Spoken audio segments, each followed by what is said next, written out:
What is up, wrestling fans? Welcome to another Pay-Per-Viewpoint edition of the Smark Moment Smack Talk podcast. It is the Pay-Per-Viewpoint post show for WWE Elimination Chamber 2025, which just ended a few minutes ago. I actually am still trying to get everything all situated with everything that happened at the end of this show in particular. I still also have to get some of my statistics worked out, so I might be working on that while we're doing this here, but if you don't know who I am, you don't know how this works, I am your host, as always, Tony Mango, currently fixing his microphone because I didn't even figure that out either exactly. There we go. It should sound a little bit better, at least. I'm going to run down exactly what happened on this pay-per-view for anybody that is needing the recap side of it, and also giving my thoughts and my review of this pay-per-view and anything else that I feel like talking about. Some predictions about what we're getting in the future, so on and so forth. No fantasy league stuff for sure, but I'm pretty sure Rob won the prediction side of this because I think he was the only person that guessed Sami Zayn correct. If I'm wrong about that, we'll talk about that in the future. Of course, I always want to know what everybody else has to say, so drop your thoughts in the comments below or anywhere else that you are. Maybe you're listening to this on Facebook or Twitter or something like that or whatever, but the Discord server is a great way for you to chat it up at any point in any time about anything that we have on those different channels and all that. If you are on YouTube, by the way, make sure you hit the like button, make sure you are subscribed, ring that notification bell, get those email alerts set up for the next live thing that we have, which I'm assuming is AEW Revolution, but you never know if it's going to be something else. Also, click on the join button, help us out on the monetary side of things. It is greatly appreciated, especially because it seems like going forward, I'm not going to be able to use Skype anymore for free to do the podcast, and I'm going to have to figure something out. If it gets to be where I have to pay too much money to do the podcast, I don't know if I can do the podcast. So if you want to make sure that we still stick around here, and who knows how we're going to in the future when it comes to, I don't know if it's going to be Microsoft Teams or if it's going to be Google Meet or some kind of a Discord thing. I don't know. We're going to have to see about that. But if anybody understands OBS and NDI plugins and splitting audio on Discord and some other things like that, hit me up. I'd really love this support. But a great way for you to make sure that the podcast sticks around is either through Patreon or the YouTube channel membership or the thanks button or super chats if you're super chatting live right now, to toss a little spare change our way and make sure that we do have the money to be able to continue to keep doing the podcast, because now it's even more of a dire situation with that than it ever has before.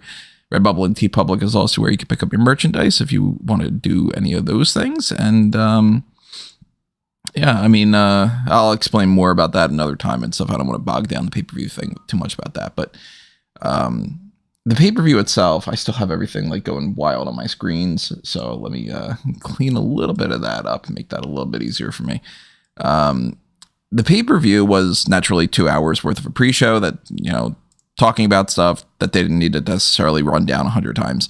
So nothing going on in the pre-show that it was like necessary for anybody to know, or, if you're curious what different foods around the Toronto area that Big E really liked, then you could check out main event menu that they have there, which I immediately thought, why isn't this Big Eats?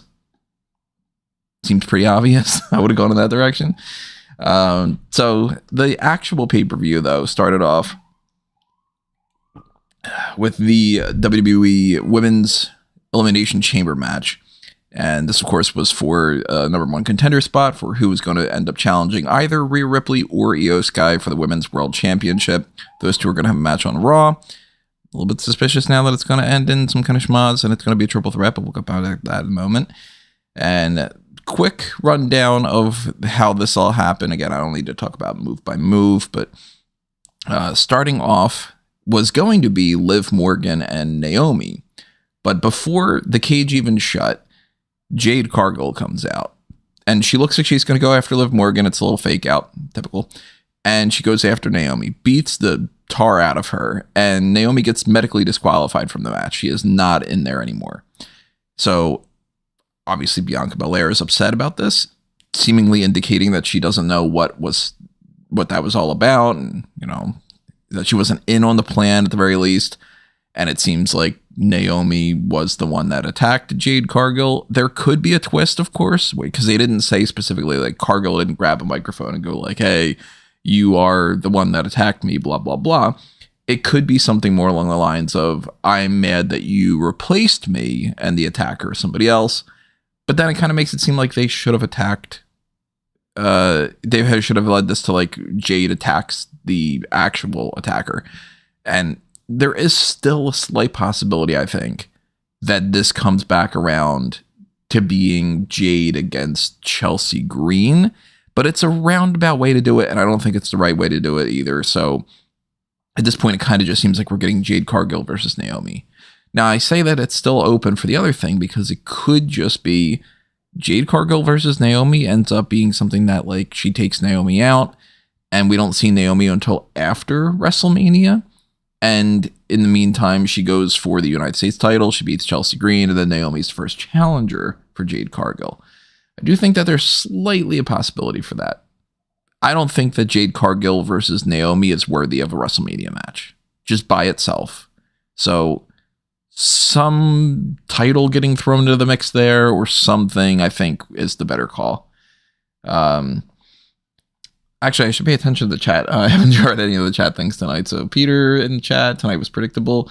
Daniel saying, please, someone tell me we are not getting Rollins Punk again at WrestleMania. I do not want to see that again. Talk about that a little later. Kaylin's in the chat. What's up, Kaylin? I think it'll be Punk Logan. Let's see. Based on the ending of the match, doesn't really make any sense. Sami lost. I think Jade should have thrown Naomi in the ring and Liv pin her. Yeah, I could see that. You know, at least give another little boost for Liv, because they were telling a story that Liv was like kind of the spoiler in this match. I'm terrible with technology. Good luck. Yeah, I mean, I haven't figured this out yet either. Again, to be fair, I just found out that Skype was discontinuing yesterday, so I haven't had much time. Good day, Tony, for John Bruce there. What's up, John? Haven't seen you in a little while.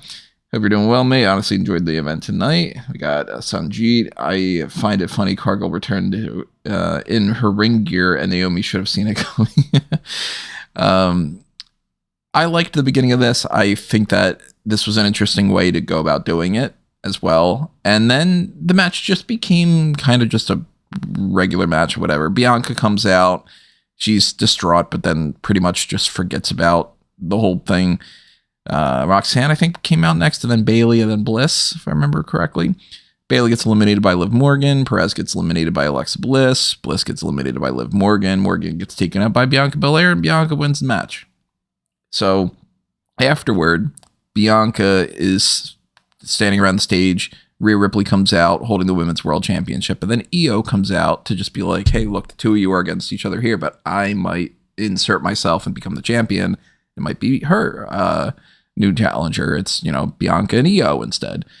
Now I'm starting to think that there's been enough of the Io stuff that Io and Ripley is not going to have a definitive end, and it's going to be a triple threat because they didn't do anything to set up Bianca and Rhea enough. And if they didn't do that enough to set it up, they might be looking at that more quality versus quantity versus quality type of thing, where that's not a, dismissal of Bianca and Rhea. They're my two favorite women in the division right now, and arguably could be said are my two favorite women that I've ever been in WWE.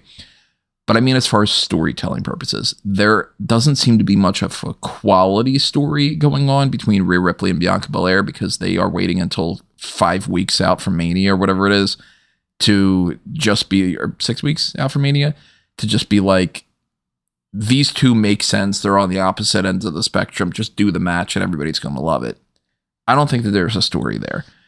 If they do have a story, it's basically going to be, I'm going to beat you for the title. No, you're not. I'm going to retain the title.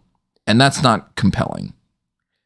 Io being in the mix doesn't really change that too much, because it just becomes, well, I'm also going to beat you for the title and I'll beat you and you won't have to, like that kind of thing. But I do think that they might be looking at this and going,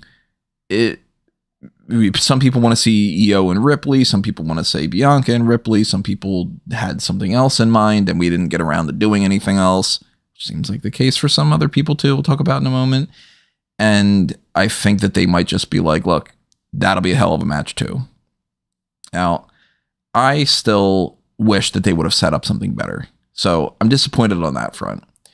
But if you tell me Bianca Belair and Rhea Ripley are going to have a match, they're probably going to have a really good match. I just don't want 6 weeks worth of nothing leading up to it. So I could be wrong, and I've been wrong in the past. I've also been, unfortunately, very right about those kind of things in the past. So it's up to WWE to prove me wrong, and it's up to me to decide how long I want to give them before I say, yep, this is just going down the rabbit hole of me being right.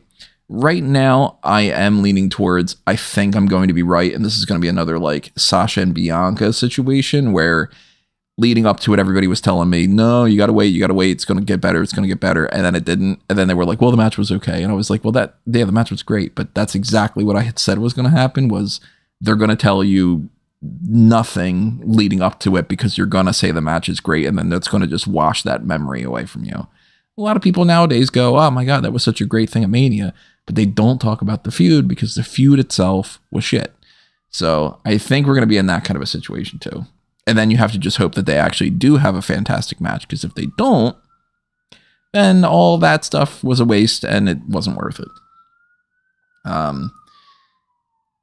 Daniel in the chat saying, I think it would make sense for Cargill to be heel going forward. She's a terrible babyface. The thing with that, though, is I don't know how they would justify if Naomi attacked Jade out of nowhere, how Jade would become the heel.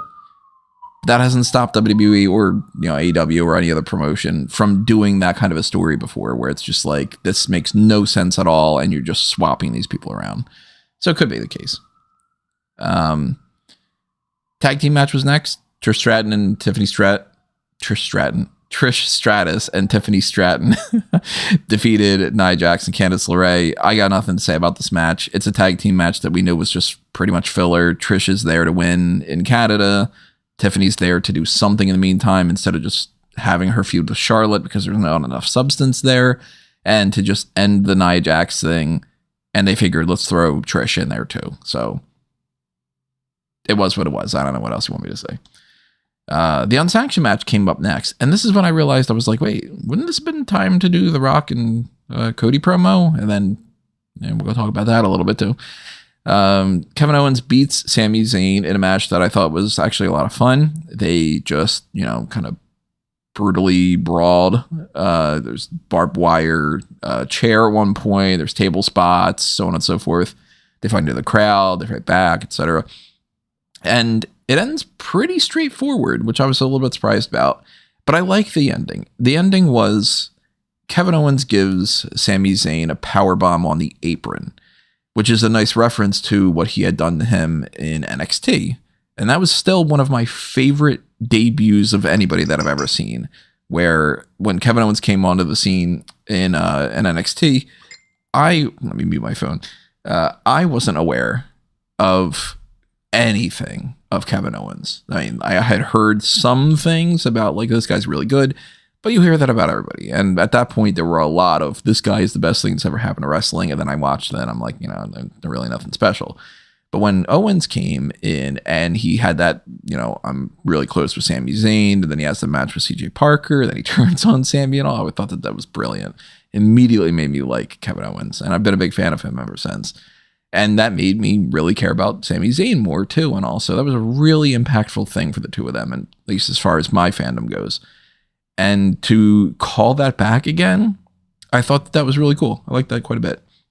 So after the match, Owens continues to go after Zayn, and he has the exposed concrete on the floor, and he's ready to, I'm assuming, doing a pile driver that he was going to plan to do. Maybe it was something else, I don't know. But Randy Orton comes out. He goes after Owens. They do that whole spiel and takes him out with an RKO. And instead of the chair that he had in his hands, he decides to toss that aside, and he's going to go for his punt. And naturally, they haven't done the punt in a long time, so officials come and they stop him. There's still a chance that they do the punt at WrestleMania, and that could be a means for, like, Owens to take some time off or something. That would be a good finish, I think, for this.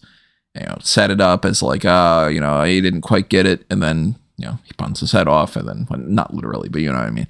And I think that's a great way that this could end. So Owens and Orton at Mania, seems like that was the plan for a while. Kind of called that back in November or so. And the real question is, what do they do with Sami Zayn?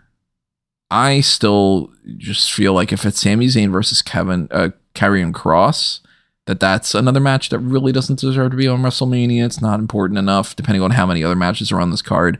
But I can't think of anything else for them to do with Sami either. And it's also weird to be like, well, Sami should be on the card, so you got to do something with him. But you can't just throw him in the Intercontinental title scene or something. So I don't really know what they're planning on doing here. And I got a feeling that Sami's not going to have a great WrestleMania. But I like this segment. I thought this was a lot of fun. And I think going forward that's a good plan. So at least for Orton and Owens, we don't know about Zayn. Then they go to the men's Elimination Chamber match. And I'm like, all right, we're ending with the Rock and Cody promo. And that was surprising to me. And at first, I'll admit, I was sitting there going, oh my God, you're going to end this on a promo. Like, we've been talking. And then they're going to just talk and it'll be the end of it. Because, yeah, the cynical side of me was like, there's a good chance that this match ends. And then they go to the promo and it's 45 minutes worth of The Rock saying, I've got goosebumps, be my champion, be my brother, or I want you to be my brother. Aren't you my brother? And then Cody says no. And then Rock says, oh, there's going to be repercussions and you're going to regret that choice. And then his music hits. And I was like, that would be the stupidest ending to a pay-per-view. Thankfully, though, we get the men's Elimination Chamber match. And starting that off was Drew McIntyre and Seth Rollins. Damian Priest comes out next. Logan Paul's out next. John Cena comes out next. And Drew McIntyre's so into, I need to beat John Cena, that he pretty much immediately at that point gets taken out by Damian Priest. And that, I'm going to say, is one of my negatives here. Because that, and then the follow-up of Priest getting taken out with a Claymore, then Logan Paul pinning him, basically means we're going to get Drew McIntyre versus Damian Priest. And I just don't want that for Mania. I think you can't say that that's worth going in that direction when you have other options that are better. And I think that they could have planned things out better too, because this was the thing that just happened at Mania last year. Mania last year was Damian Priest cashes in Money in the Bank and steals the World Heavyweight Championship from Drew McIntyre, who had beaten Seth Rollins. And then there's this three-way kind of feud and the CM Punk element of the whole thing as well. He wasn't able to really do that. So these guys feuded already last year. And we come back around to it and they're going to have another non-title thing. I still think Shinsuke Nakamura needs to lose that United States Championship. I still think that he should have just lost it already on SmackDown. They didn't need to do this like stall of a week just to come back around to making it LA Knight again as the number one contender. And LA Knight and Drew McIntyre, I thought, had something more going than Damian Priest and Drew McIntyre. And I thought Priest should be involved in something else. Big fan of Priest, big fan of McIntyre, big fan of LA Knight. I want these guys to be doing things that are better. And I don't think, hey, it's Damian Priest versus Drew McIntyre. Aren't these two big guys interesting because they're going up against each other? No, I saw it last year. Mania shouldn't be matches you've seen from last Mania unless it really, really deserves to be on there. And this is not a case where it's like this feud is so, turbulent, turmoil and turbulent, whatever, like I'm merging words. That this is like such a big thing that they need to come back around to this. We're like, oh, for 12 months they've been simmering on it. No, they haven't. They looked at a bunch of people and they said, I don't know, we got nothing else. Why don't we pair those two up? And that's really a shame. Let's see if people disagree with me or anything in the comments here. On Raw, he should walk down with a list of Make-A-Wish kids when he... Okay, we'll come back around to that a little bit. Like where you're thinking Bodie, and it's kind of funny. Kevin got away with wearing a shirt that with that barbed wire chair. Yeah, true. I thought the same thing when the Rock Cody promo should have been happening. Should have happened. Hold that thought. Honestly, Michael Cole and Barrett sold that match really well. Listening to Triple H talk about Cargill and Naomi, sounds like Cargill versus Naomi at WrestleMania, and Cargill would be the babyface. I'm assuming it's probably the case. Something I didn't talk about here yet was the national anthem being booed, and I tweeted about it. I said, good for them. We don't need to talk politics. You know how I stand, and fuck this administration. So the match goes along. Drew McIntyre gets eliminated by Damian Priest. Damian Priest gets eliminated by Logan Paul. CM Punk comes out. CM Punk takes out Logan Paul, and we're down to the final three: Rollins, Punk, and Cena. And continuing on with that trend of you just eliminated me, so I'm going to get you back. CM Punk takes out Seth Rollins with a little double team thing with John Cena, and then Rollins stomps Punk. So Cena's able to get the STF in. Punk isn't able to break out of that. Cena wins. He's your Elimination Chamber winner. He is going to go fight Cody Rhodes at WrestleMania. Cool. Cody Rhodes comes out. They have their little stare down moment, whatever. They're kind of like, congrats on you winning. It's going to be the two of us, Mania. The Rock comes out with Travis Scott. And I'm like, all right, well, what's the time limit on this? And they do nowhere near as much of a promo for The Rock as I was expecting that they would, thankfully. He didn't need to ramble. And he gets told by Cody Rhodes, I've already sold my soul to this ring and to the crowd a long time ago. Go fuck yourself. Big pop for the F word. It's my favorite word of all time as well. If anybody's curious, sandwich is probably number 2 because it's very comforting, and oblivion is probably number 3. I always love those words. But go fuck yourself. Huge pop. He hasn't sold his soul. This is great. Celebration. And The Rock gives the little, go ahead, do it. And John Cena turns heel. Massive moment in pro wrestling history just happened, and it's going to lead to some very interesting things going forward. This is so much better than if they would have waited until WrestleMania. Now we get to see heel John Cena leading up to Mania. Either that means heel John Cena is going to set up Cody Rhodes in a way that the fans are like, I want you to beat his ass, and it's really good for Cody, and he wins, and it's one hell of an achievement. Or he sets that up and John Cena wins, and it's a massive disappointment. Or the third option, Cena as a heel is so popular that people go nuts anyway for John Cena winning. And the 17th world title reign is looking more and more likely now. And we finally are going to get heel John Cena. So that's fucking great. I think that this is awesome. I still don't think that makes up for the downsides to WrestleMania, because WrestleMania is a 2-night show with months leading up to it.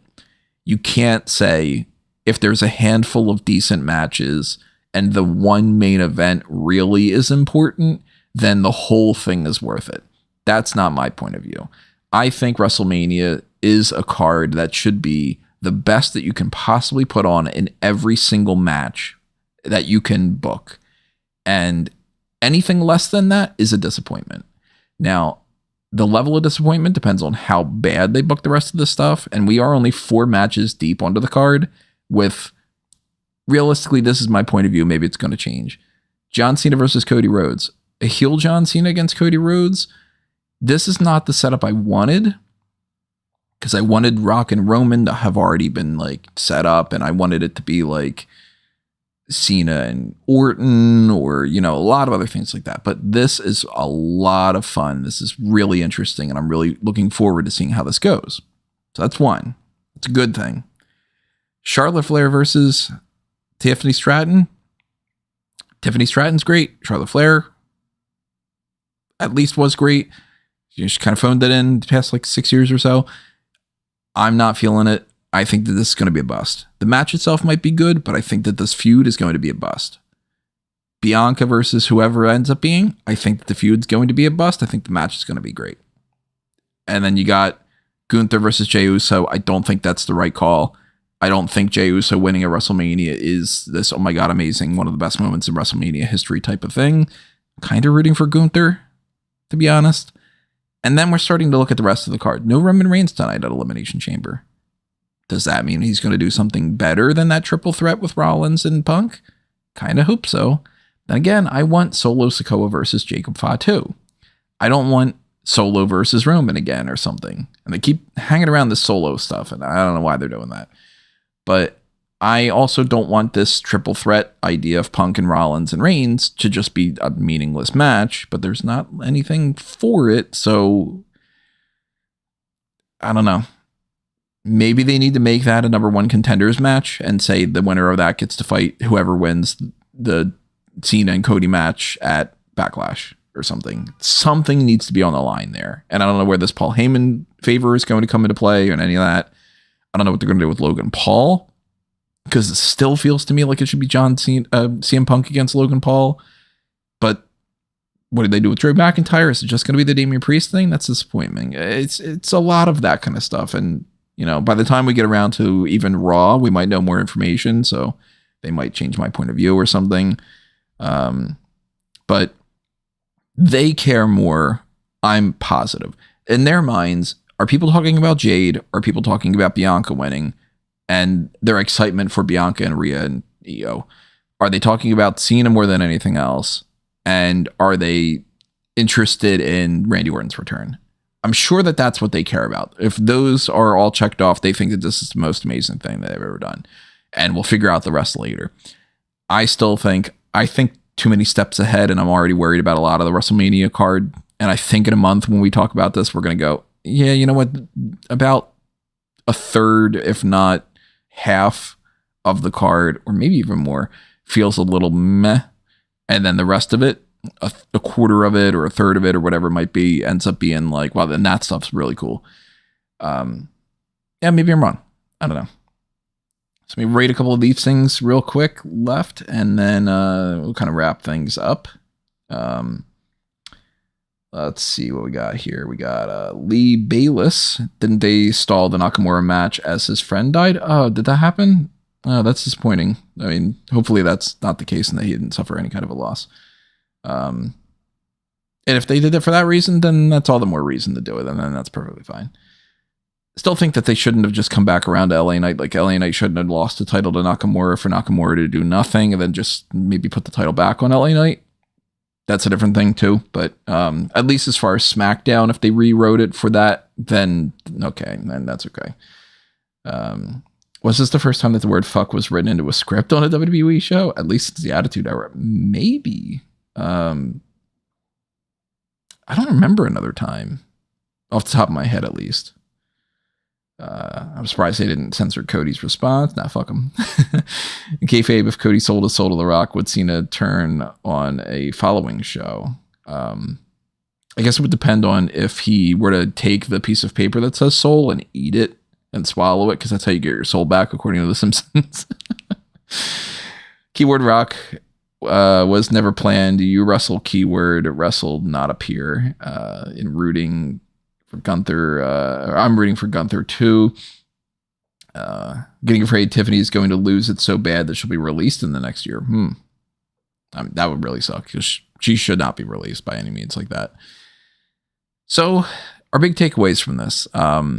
I am more excited about some of the stuff heading into WrestleMania than I was before. I am now seemingly confirmed in some of the things I was hoping that they would go in a different direction for. So I'm a little bit disappointed that they're going with like Priest and McIntyre. And I'm still curious where they're going for some of their directions. So some of the matches were fun. The tag team match, I really didn't need to watch that. It was kind of a waste a little bit. But of course, the thing that matters the most here, John Cena turns heel, and that's pretty fucking cool. So I like that. I like that we were all able to hang out here and talk this up a little bit. Talk about the weird, moment in wrestling that we just watched and all. Did you like the use and caption on The Rock's belt? The Cody's soul thing, and then like wiping the blood on there. It works for me. It's better than nothing. And I'd rather him be doing that than singing. Yeah. Next up is going to be, I believe, it's either Revolution predictions or it's something around that. Let me double check real quick for anybody who's curious what the next thing is going to be that recorded. Yeah, so Evolution predictions, and then hot tags, Evolution post show, that kind of thing. Maybe a dark cast in the meantime too.